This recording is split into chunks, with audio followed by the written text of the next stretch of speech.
You guys all know the description of the event. We're basically barbecuing sacred cows today. So the role of the state in funding science, so the separation of church and state was probably a good idea.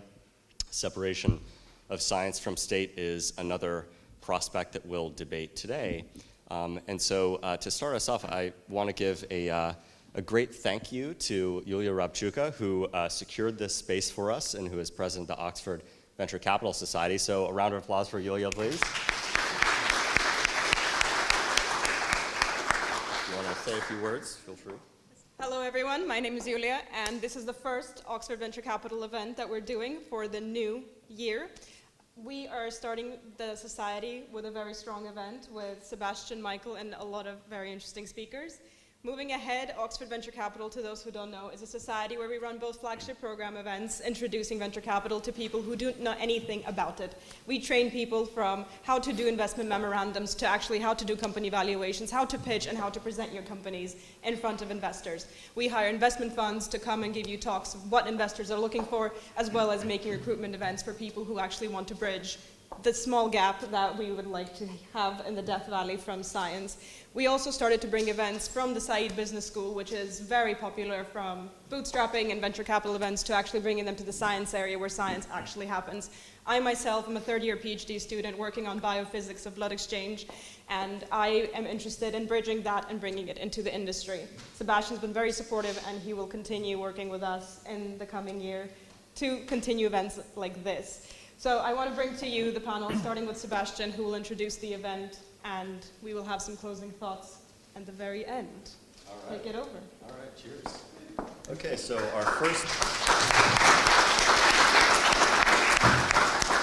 our first speaker is my friend Michael Patrick Gibson. Michael is a Renaissance man, you might say. He dropped out of Oxford PhD, DPhil, as did I, some years ago. He helped launch the Teal Fellowship, which finances smart cookies to basically not go to college and instead, build the company of their dreams. He wrote one of my favorite books of the year, Paper Belt on Fire, and he has some copies for some lucky folks who can snag one. And he runs 1517 Fund, which kind of carries forward the mission of the Teal Fellowship of backing radicals, dropouts, and interesting scientists. So with that, take it away. Feel free to stand here. Thank you, Sebastian. So as you might guess from that short biography, I have no business being in the business I'm in. I work in venture capital, I run a fund, we make investments in early stage tech companies. But in 2005, when I first came here, I was studying philosophy. I have a background in ancient Greek and Latin and literature, so what do I know? Oh, stand right here. Okay. What I want to tell you is just a little bit about that story, about how I came from that point to this point. What I think it touches on, and with respect to funding and the state, is that I think a lot of inefficiencies have accumulated over time in the way we fund science, technology, and innovation. The program I'll tell you about was exploiting that inefficiency and blindness in a systematic way, and I think we've been very successful because of that. Is this? No. So there are a lot of issues in America in particular, big topics. One of them is just higher education. In 2010, I came into the orbit of Peter Thiel. He's PayPal co-founder, Facebook backer, and he had been thinking a lot about higher education as well. He looked into starting a new university.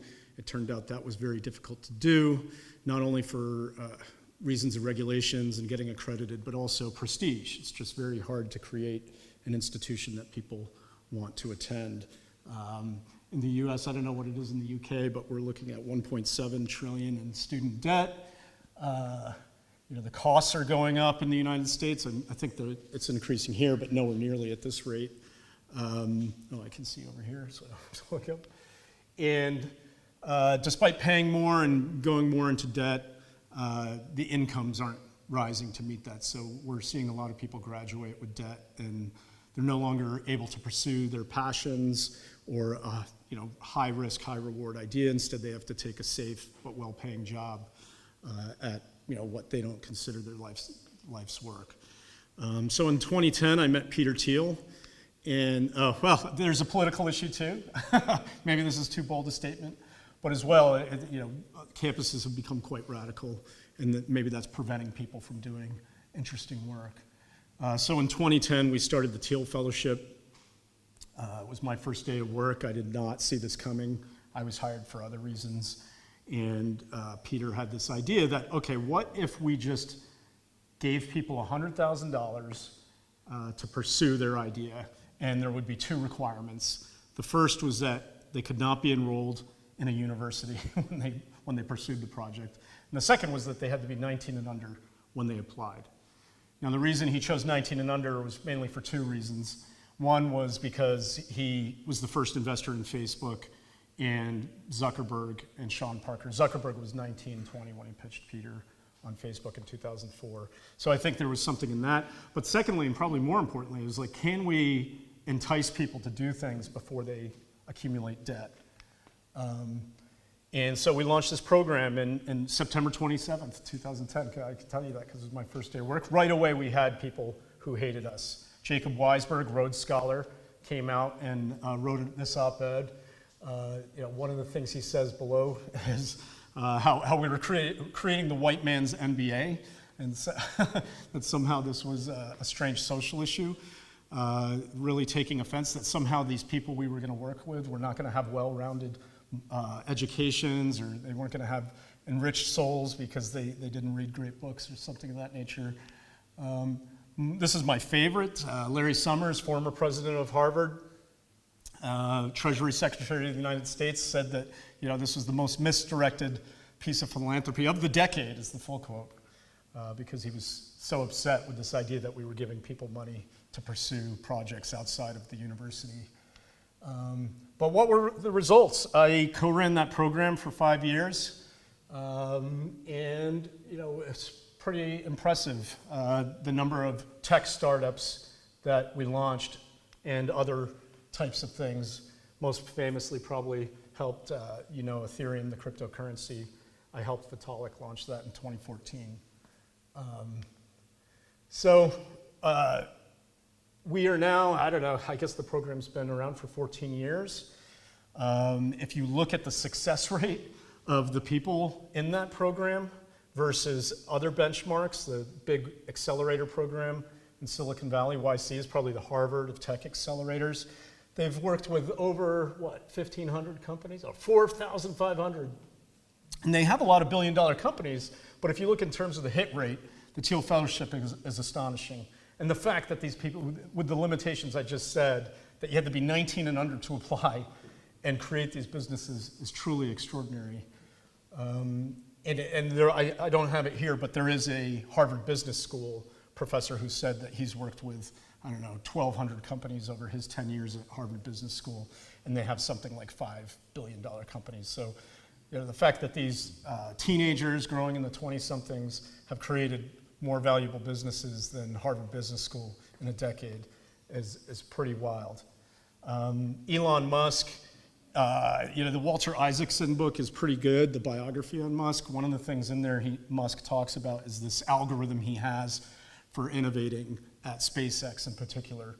It's a 5-step algorithm, but the first step is what I care about, which is you have to challenge every requirement. So I guess when it comes to building a rocket, a lot of the requirements involved with all the components were established in the 1970s or 80s. And Musk's challenge to anyone is to say, not only do you have to look into the requirement, but you have to find the person who created it. And then ask them, why does this requirement exist? And sure enough, they found in the 1970s we were limited to these materials, or we had these rules, and that's the only reason this is here. And so they would just bust down these requirements. And he says you only know, and this is the second step, is remove these requirements, and only know you've done enough when you've started to put 10% back in, because you've gone too